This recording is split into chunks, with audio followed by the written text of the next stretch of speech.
첫 번째 얘기부터 시작을 해볼게요. 트럼프 당선에 300억 풀배팅한 사람이 있다. 누군가의 당선에 배팅을 한다는 게 한국 사람들 입장에서는 조금 받아들이기 쉽지 않을 수 있지. 한국은 사실 기본적으로 도박을 되게 터부시하는 문화이기 때문에 내국인이 방문할 수 있는 카지노도 강원랜드 한 곳으로 한정이 되어 있고, 뭐 물론 우리나라에는 카지노가 여러 군데 있지만 다 외국인만 갈 수 있죠. 미국은 역시 자유주의의 나라답게 그렇지가 않아. 스포츠 배팅 시장도 전 세계에서 제일 큰 나라예요. 거의 뭐 증권에서 객장처럼 저렇게 스포츠 배팅 장을 차려놓고 사람들이 저기서 이렇게 실시간으로 배팅을 해요. 이런 나라가 정치에 과연 배팅을 허용을 안 할까? 당연히 미국에서는 정치도 도박을 합니다. 여기서 가장 큰 정치 배팅 사이트가 블록체인 기반으로 한 폴리마켓이라는 뭐 그런 사이트가 있어요. 그래서 실제로 블록체인 기반으로 짜여져 있기 때문에 저 폴리마켓이라는 사이트에서는 어떤 사람이 언제 어느 시점에 얼마나 누구에게 배팅을 했는지가 다 블록체인에 기록이 돼요. 그래서 이제 우리가 발견할 수 있는 한 가지 재밌는 사실이 있습니다. 이제 요거를 가장 최신 배팅 상황이 어떠냐, 현재는 트럼프가 승리할 확률이 더 높다라고 이 폴리마켓이라는 사이트에서는 이렇게 예측을 하고 있다라는 겁니다. 근데 이 배팅 사이트가 조작이 되고 있다는 의혹이 지금 제기가 되고 있단 말이죠. 이 프레디9999라는 아이디를 가진 익명의 개인이 있는데, 이 사람이 이 폴리마켓에 트럼프 쪽에 자기 혼자 지금 300억 정도를 한 방에 태운 걸로 의심이 되고 있어요. 그래서 이게 폴리마켓이라는 사이트가 어떻게 작동을 하냐면, 기본적으로 트럼프 코인이 있고 해리스 코인이 있어서 그 각 코인에 배팅을 해가지고 내가 코인에 배팅을 많이 하면 많이 할수록 그 코인의 승리 확률이 점점 더 올라가는 그런 식이에요. 사실 그래서 이게 조금, 그러니까 배팅 사이트라고 말하기에는 조금 거시기한 게, 누가 큰 손이 돈을 많이 태우면 실제로 그러니까 승리 확률을 올릴 수 있는 그런 시스템을 가지고 있어. 이게 허점이 좀 있어요. 그 허점을 치고 들어오는 사람이 있었다는 거야. 그래서 실제로 이게 이 프레디9999라는 미스테리한 트레이더에 대해서 미국에서는 지금 굉장히 논란이 많이 되고 있습니다. 이 사람 혼자서 폴리마켓의 트럼프 당선 확률이 13%포인트를 끌어올렸어요. 근데 여기서 더 중요한 거는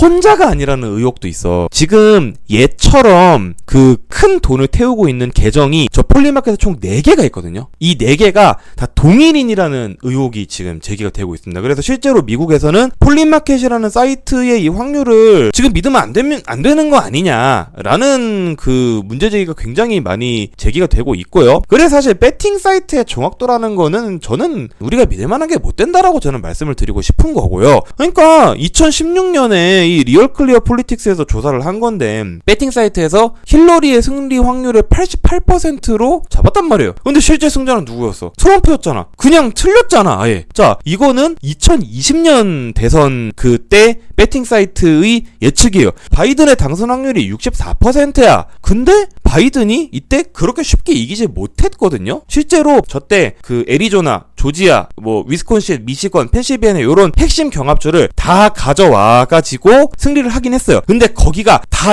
0.6% 차이, 뭐 0.4% 차이 다 이렇게 이겼어. 그리고 정말 한 끗 차이로 트럼프가 뒤집어서 이길 수도 있었던 선거였던 거거든요. 근데 저 배팅 사이트에서 그걸 정확하게 예측을 했느냐? 못했단 말이야. 그렇기 때문에 배팅 사이트가 여론조사보다 정확하다, 저는 그렇게 얘기를 하는 거는 저는 잘못된 정보를 제공하는 거라고 생각합니다. 그렇게 얘기할 수는 없어요. 아니 근데 이렇게 얘기를 하시는 분들도 있어. 폴리마켓이라는 데는 돈이 들어가는 곳이기 때문에 사람들이 더 이성적으로 움직인다. 근데 어쨌든 도박장이잖아요. 아니, 폴리마켓이 돈이 들어갔기 때문에 사람이 이성적이면은 뭐 그러면은 라스베가스는 아테네 학당인가? 아무튼 이제 최근에 또 판세가 바뀌었다라는 그런 얘기들이 좀 나오고 있습니다. 뭐 트럼프가 뒤집었다, 뭐 트럼프 당선 확률 60% 돌파했다. 자, 여러분들 그럼 궁금할 수 있잖아. 정말 그런지 궁금할 수 있죠. 지금부터 보자는 겁니다. 미국 선거를 볼 때 가장 중요한 여론조사나 판세 파악 루트는 저는 보통 4가지 정도로 파악을 합니다. 첫 번째 270투윈이 있고요. 538 프로젝션이 있습니다. 뉴욕타임즈에서도 여론조사 종합 평균치를 제공을 해서 자기네들이 모델을 돌립니다. 마지막으로 네이트 실버라는 이제 미국의 여론조사 분석가가 운용을 하는 실버 불레틴이라는 대통령 선거 예측 모델이 있어요. 그래서 요 4가지를 우리가 다 이렇게 한눈에 넣고 보고 있으면 미국 선거를 조금 더 쉽게 파악을 할 수 있다. 이제 여러분들도 다들 당연히 아시겠지만 미국 선거는 전국 득표율 따지는 거 의미 없잖아요. 몇 군데 경합주에서 선거인단 누가 더 많이 따냐가 의미가 있는 거지. 그렇기 때문에 각 주별 이렇게 여론조사 종합 평균치 요런 거를 이제 보여주는 쪽이 더 우리한테 유익할 수 있다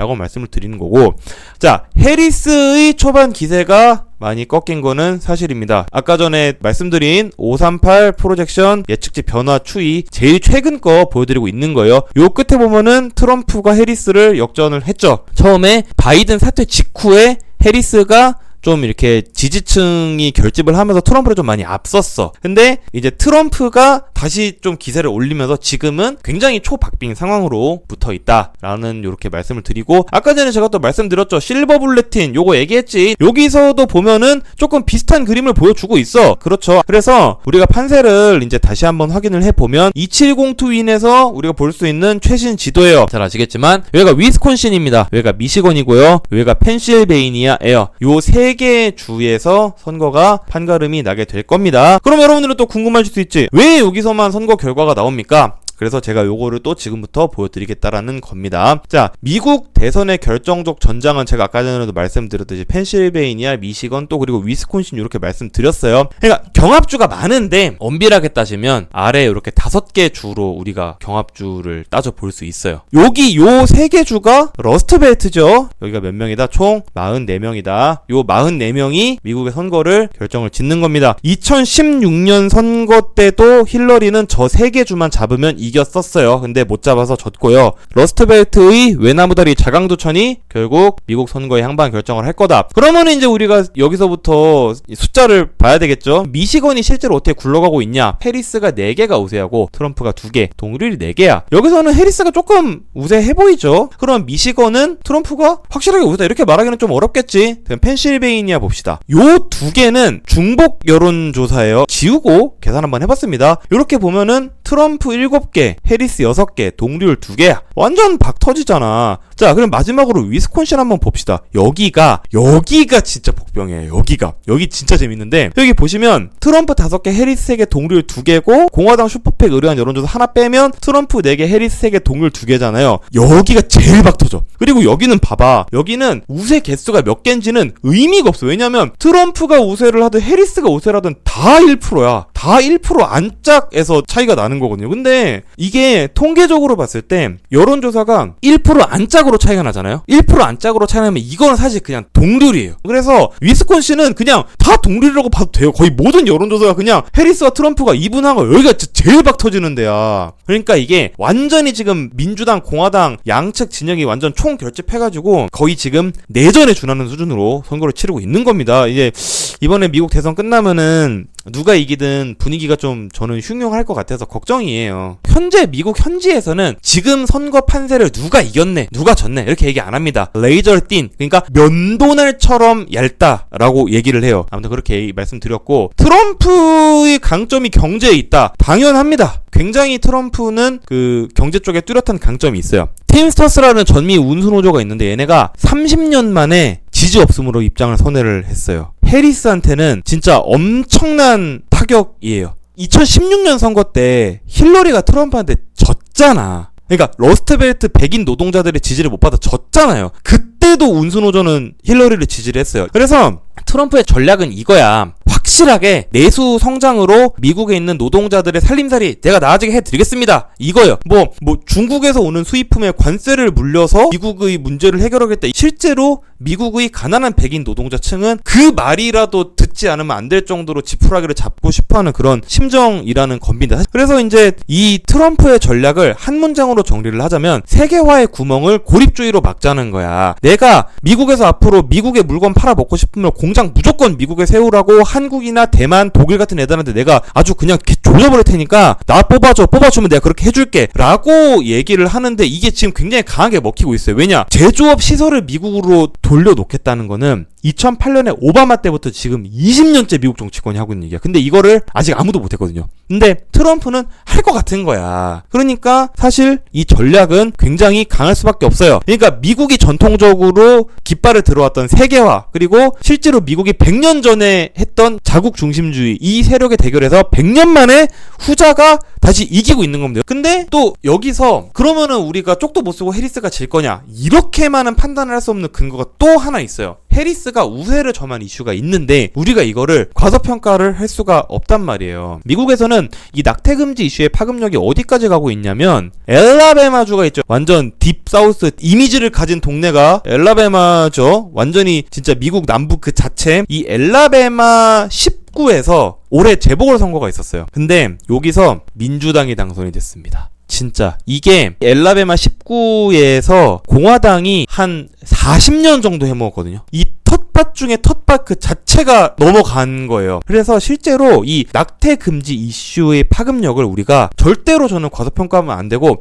자, 우리가 2016년에 미 대선을 볼 때 샤이 트럼프 때문에 트럼프가 이겼다는 얘기를 많이 했잖아요. 근데 우리는 또 그럼 여러분들 궁금할 수 있지. 샤이 트럼프가 누군데? 샤이 트럼프는 트럼프를 찍었다고 말은 못하는 사람인데, 아니 근데 그거는 무슨 그 고이즈미 신지로 뭐 낙선은 선거에서 패배한 것입니다. 그냥 이 설명이랑 사실 똑같은 거 아니에요? 그러니까 그 사람들이 뭐 가령 이 사람들이 뭐 어디 사는 누구냐, 백인이냐 유색 인종이냐, 대졸자나 고졸자냐, 우리가 이런 걸 알아야 좀 제대로 된 샤이 트럼프가 누군지를 우리가 규정을 해낼 수 있는 거 아니야. 진정한 샤이 트럼프는 백인 여성이에요. 백인 여성. 실제로 요 옆에 표를 보시면 여러분들이 더 잘 아실 수가 있는 게 2016년 선거에서 힐러리가 본인이 백인 여자잖아요. 그쵸? 근데 백인 여자의 투표층에서 트럼프한테 졌어. 근데 여러분 잘 보십시오. 요 옆에 회색 숫자 보이죠? 요 회색 숫자가 뭐냐면 이 각각의 사람이 전체 유권자에서 차지하는 비중이야. 백인 여성이 41%나 돼요. 백인 남자보다 많아. 8%나 많아. 자, 실제 러스트벨트는 백인이 다수 거주하는 주야.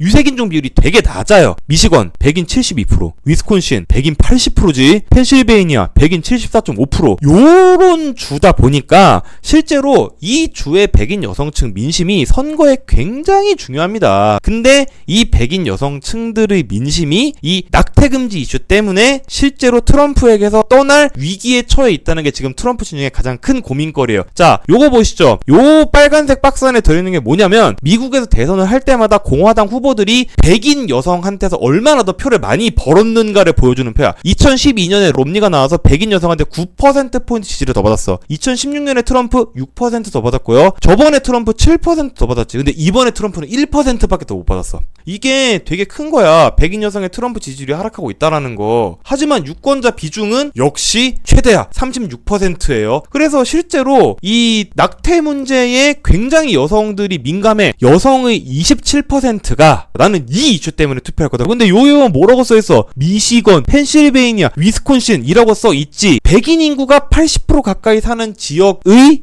백인 여성들이 낙태 문제에 민감해서 해리스를 찍겠다라고 하는 그런 상황인데, 문제는 이 사람들은 내가 누구 찍었다라고 잘 말 안 하는 사람들이야. 이번 선거에서 과연 샤이 트럼프가 많을지 샤이 해리스가 많을지는 뚜껑 까봐야 하는 거예요. 유색인종이 민주당을 떠난다라는 조사 결과가 있었음에도 불구하고 해리스가 전국 득표율을 아직도 트럼프한테서 앞서고 있잖아요. 물론 의미는 없지만 결론적으로는 백인 여성 때문에 그렇습니다. 근데 이 사람들이 경합주에 산다. 그럼 어떻게 되겠어? 진짜 이 선거는 모르는 거라는 거예요. 네, 아무튼 여기까지 말씀을 드렸고, 자, 그래서 트럼프의 약점은 백인 여성이고 트럼프의 강점은 백인 노동자 계층이라고 할 수가 있겠습니다. 그리고 반대로 해리스는 트럼프가 얻은 거를 잃었고 트럼프가 잃은 거를 얻었겠죠. 근데 사실 우리가 이 표만 간단하게 보면은 해리스는 3개를 잃었고 하나만 얻었으니까 해리스가 불리하지 않을까, 뭐 이렇게 생각할 수도 있는데, 결국 표 개수로 우리가 환산을 했을 때는 이 3개가 더 많냐 아니면 요 하나가 더 많냐, 요거는 제가 말씀드렸지만 당일날 투표 까봐야 하는 겁니다. 그래서 그야말로 초박빙, 미국 역사상 진짜 초박빙 그 자체다. 트럼프 기세가 정말 많이 올랐는데 아직 승자를 예측하는 것은 섣부르다라고 저는 판단을 하고 있고요. 그래서 첫 번째 주제는 제가 여기까지 말씀을 드렸고요. 자, 두 번째 주제 한번 가보겠습니다. 제가 오늘은 국제 이슈 오마카세 한다고 말씀드렸죠. 두 번째도 약간 자극적이야. 유엔은 붕괴하는가?